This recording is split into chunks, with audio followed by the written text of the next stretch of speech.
For product photography, I recommend using the Aperture priority mode. You'll need to set the ISO. You'll need to set up a custom white balance. You might need to set the timer if you're using a tripod. You may need to adjust the autofocus point. And you may want to experiment with bracketing. Let's go ahead and start with the Aperture priority mode. Set your mode dial to A.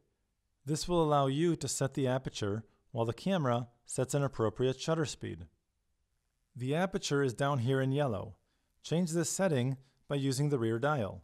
If you want a shallow depth of field, meaning just a little bit of your subject in focus and the rest will be soft or blurred out, then choose a lower aperture value, such as 4.0. If you want everything in the scene to be in focus, then choose a larger aperture value. I'll choose 13. You should be using at least 2 100-watt light bulbs, which means you don't want to use the camera's flash, so keep the flash down. Go ahead and set the ISO appropriately. Press the ISO button right there, and choose 100. 100 will maintain the cleanest image possible, which is what you want. Go ahead and press Set. Now let's go ahead and set the appropriate white balance. Press the WB button right here. Choose the appropriate white balance setting given the lighting you're using. If you're using incandescent lights, just choose tungsten. If, however, the color of your product is very critical, then you may want to use the custom white balance options here. Learn more about custom white balancing your camera by watching the white balance functions video. Since my lighting is daylight balanced, I'll go ahead and choose daylight, then press Set to escape.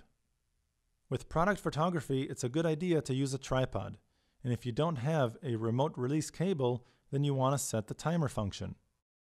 Set the timer function right here by moving the drive mode switch to the timer function icon.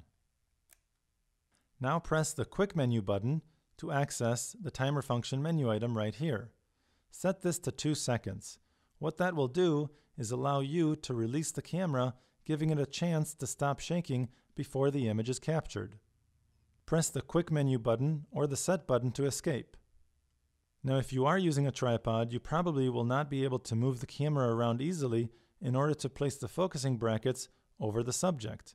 So you want to set this focus point. Go ahead and press the autofocus mode button right here, and then press the down navigation button. Now you can move the focusing brackets anywhere you want on the screen. Use the navigation buttons or the rear dial to do so. I'll just go ahead and move this over a little bit. If you want to recenter the focusing brackets, just press this button right here. Now go ahead and press Set to exit. Now I can go ahead and take my picture. Press the shutter button halfway to lock focus. Once the camera has locked focus, you can gently press the shutter button the rest of the way to start the 2-second timer. Immediately release the camera, giving it those 2 seconds to stop shaking. If you want to experiment with bracketing, you can do so, but you won't be able to use the timer function at the same time. Change the drive mode switch to bracketing, right there. What this will do is take 3 pictures, each at a slightly different exposure.